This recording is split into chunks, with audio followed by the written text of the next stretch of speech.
میرے پیارے آقا علیہ السلام کے پیارے دیوانوں، اور حال یہ ہے لوگوں کا، لوگ کہتے ہیں ارے مولانا اللہ کریم ہے، وہ اپنے بندوں کو بخش دے گا، وہ بڑا مہربان ہے، وہ اپنے بندوں کو بخش دے گا۔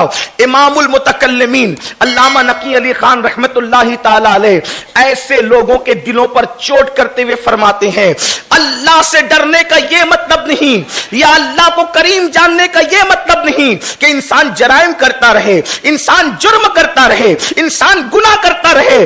آپ لکھتے ہیں بڑا خوبصورت جملہ، فرماتے ہیں اللہ کو کریم جان کر گناہ کرنے والے، اللہ کو کریم جان کر گناہ کرنے والے خدا کو قادر جان کر تو زہر کیوں نہیں کھاتا؟ جب وہ کریم ہے تیرے گناہ پر تجھے بخش دے گا تو وہ قادر بھی تو ہے، زہر کھانے کے بعد بھی تو وہ تجھے زندگی دے سکتا ہے، لیکن تو نے اللہ کو قادر جان کر کبھی زہر نہیں کھایا اور تو اللہ کو کریم جان کر کے گناہ کر رہا ہے، اپنے آپ کو دھوکہ دے رہا ہے۔ سن لو اللہ کے رسول غیب دا نبی صلی اللہ علیہ وآلہ وسلم، اللہ اکبر، جب ہم قیامت کا منظر یاد کرتے ہیں، میدان محشر کا منظر یاد کرتے ہیں، اللہ اکبر، تو انسان کی آنکھوں میں آنسو آتے ہیں۔ آئیے تھوڑی سی اس کی ایک جھلک اس محفل کے اندر ہم بھی سنیں، ہم بھی غور کریں۔ اللہ اکبر، حضرت سیدنا فاروق اعظم رضی اللہ تبارک و تعالیٰ عنہ حضرت کعب احبار سے کہتے ہیں، اے کعب ذرا مجھے ایسی بات سنا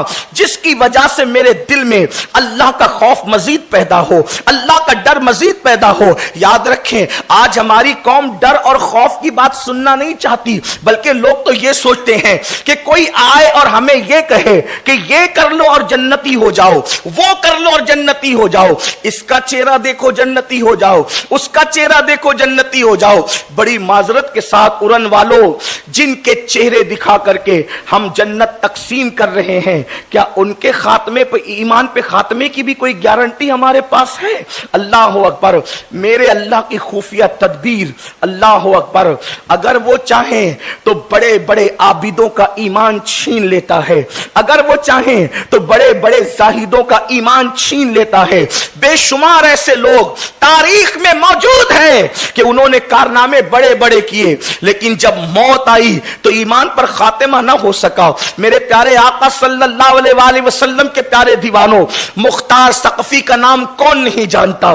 مختار نے کتنا بڑا کارنامہ انجام دیا، قاتلان امام حسین کو چن چن کر کے اس نے مارا، لوگ اس کے معتقد ہوئے، لیکن اس کے خاتمے کا حال آپ علماء سے پوچھیں، اس کا خاتمہ کس طرح ہوا؟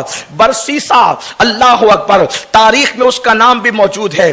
اس کے 60,000 شاگردوں کا عالم یہ تھا کہ وہ ہواؤں میں پرواز کرتے تھے، لیکن اس کے خاتمے کا حال دیکھو، اللہ اکبر۔ میرے پیارے آقا صلی اللہ علیہ وسلم کے پیارے دیوانوں، جب تک انسان کے دونوں پیر جنت میں داخل نہیں ہو جاتے اس وقت تک انسان کو خوش ہونے کا اور چین کی سانس لینے کا کوئی حق نہیں ہے۔ اللہ اکبر، سیدنا فاروق اعظم جیسی ہستی، وہ عمر ابن خطاب رضی اللہ تعالیٰ عنہ، جن کے بارے میں آقا فرماتے ہیں اپنی محفل کو عمر کے نام سے زینت دیا کرو، وہ عمر ابن خطاب جس کا ذکر توریت میں ہے، انجیل میں ہے، جس کا ذکر قرآن میں ہے، وہ عمر ابن خطاب جس کی زبان سے حق جاری ہوتا ہے، وہ عمر ابن خطاب جس کو دیکھ کر شیطان رستہ بدل دیتا ہے، وہ عمر ابن خطاب فرمایا کہ میرے بعد اگر کوئی نبی ہوتا وہ عمر ابن خطاب ہوتے، لا نبی آبادی، مگر حضور علیہ السلام فرماتے ہیں میرے بعد کوئی نبی نہیں۔ وہ فاروق اعظم ایک تابعی جو آسمانی کتابوں کے عالم تھے، حضرت کعب احبار سے کہتے ہیں، اے کعب ذرا مجھے ایسی بات سنا جس کی وجہ سے میرے دل میں اللہ کا مزید خوف پیدا ہو۔ حالانکہ وہ کتنا اللہ سے ڈرتے تھے، اللہ کی خشیت سے روتے ہوئے ان کے چہرے پر آنسوؤں کے نشان پڑ گئے تھے، اللہ کے خوف سے روتے روتے آنسوؤں کے نشان چہرے پہ جس کے پڑ جائیں، جس کو میرے آقا صادق و مصدوق نے جنت کی بشارت عطا فرمائی، جسے اللہ کے رسول نے جنت کی بشارت دی، وہ عمر ابن خطاب۔ میرے امام کہتے ہیں وہ عمر جس کے عادا پہ شیدا سقر، اس خدا دوست حضرت پہ لاکھوں سلام۔ وہ فاروق اعظم کعب احبار سے کہتے کعب مجھے ایسی بات سنا جس سے میرے دل میں اللہ کا مزید ڈر پیدا ہو. تو کعب احبار بیان کرتے ہیں امیر المومنین میں نے سابقہ آسمانی کتب میں دیکھا کہ جب قیامت کے دن جہنم کو لایا جائے گا، جب قیامت کے دن جہنم کو لایا جائے گا، اس کے منہ کے اندر 70,000 لگامیں ڈال کر اس کو فرشتے کھینچ کر کے میدان محشر میں لائیں گے. جہنم کو جب لایا جائے گا میدان محشر میں تو اس کی آگ کے شرارے، جو اس کی آگ بھڑک رہی ہوگی، آگ کے شرارے اٹھ رہے ہوں گے، اس کو دیکھ کر کے لوگ رو پڑیں گے.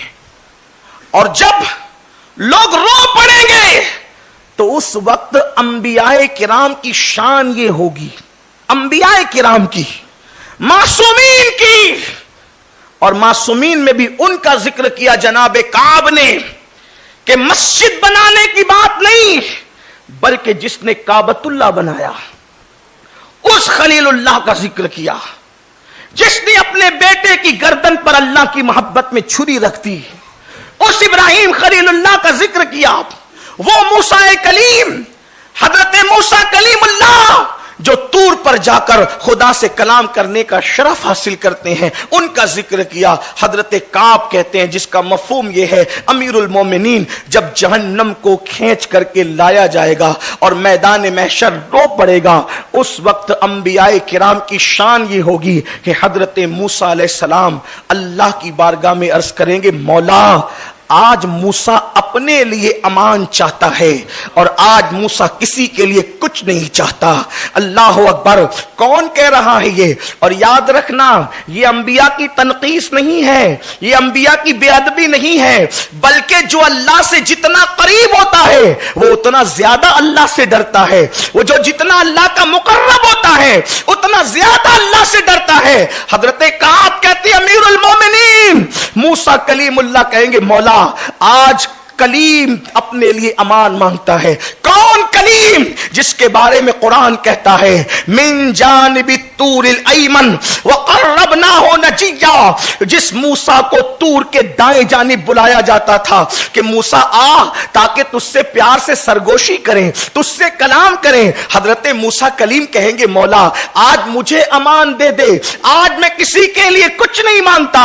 حضرت کعب کہتے ہیں امیر المومنین سیدنا ابراہیم خلیل اللہ کہیں گے اے اللہ آج ابراہیم اپنے لیے امان چاہتا ہے، آج میں کسی کے لیے کچھ نہیں چاہتا. اللہ اکبر. حضرت عیسیٰ کلمت اللہ روح اللہ جو کنواری بتول مریم سے بن باپ کے پیدا کیے گئے، اللہ اکبر، وہ حضرت عیسیٰ یہاں تک فرمائیں گے مولا آج عیسیٰ کو امان عطا کر دے، آج عیسیٰ کسی کے لیے کچھ نہیں، حتیٰ کہ میں اپنی ماں کے لیے بھی آج کچھ طلب نہیں کرتا، آج تو مجھے اپنے لیے امان دے دے.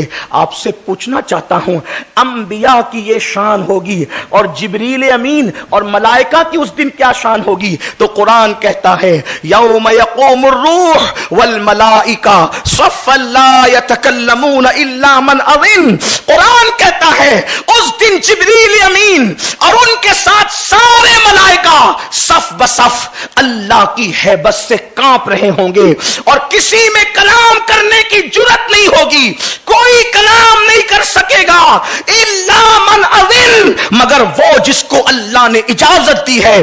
آپ کے پاس آگے بات بڑھانے سے پہلے صرف اتنا پوچھنا چاہتا ہوں جہاں ابراہیم خلیل اللہ صرف اپنے لیے امان مانگیں گے وہاں ہم جیسوں کا کیا بنے گا؟ یہاں تو نماز روزے کی بات ہی نیچے رہ جاتی ہے. اگر کوئی یہ تصور کرتا ہے کہ صرف نماز سے نجات ہوگی، صرف روزے سے نجات ہوگی، صرف زکات سے نجات ہوگی، صرف نیک اعمال سے نجات ہوگی، تو کیا ان کے دامن کے اندر نیکیاں نہیں؟ انبیاء کی طرح کون عمل کر سکتا ہے؟ ارے انبیاء تو انبیاء ہیں. اللہ اکبر. ان کی نیکی کا معیار تو اس کا اندازہ کون کر سکتا ہے؟ میرے آقا نے تو اپنے یار غار افضل البشر بعد الانبیاء بالتحقیق سیدنا ابو بکر صدیق کے لیے فرمایا کہ ابو بکر کی ایک رات کی نیکی عمر کی ساری زندگی کی نیکی کے برابر ہے. جب صدیق کی نیکی کی کوالٹی کا یہ عالم ہے تو انبیاء کی نیکی کی کوالٹی کا عالم کیا ہوگا؟ لیکن سوچو تو صحیح، ابراہیم خلیل کہہ رہے ہیں آج مجھے امان چاہیے، اسماعیل حضرت کلیم اللہ موسیٰ کہہ رہے ہیں آج مجھے امان چاہیے، حضرت عیسیٰ کہہ رہے ہیں مولا آج میں اپنی ماں کے لیے کچھ نہیں مانگتا.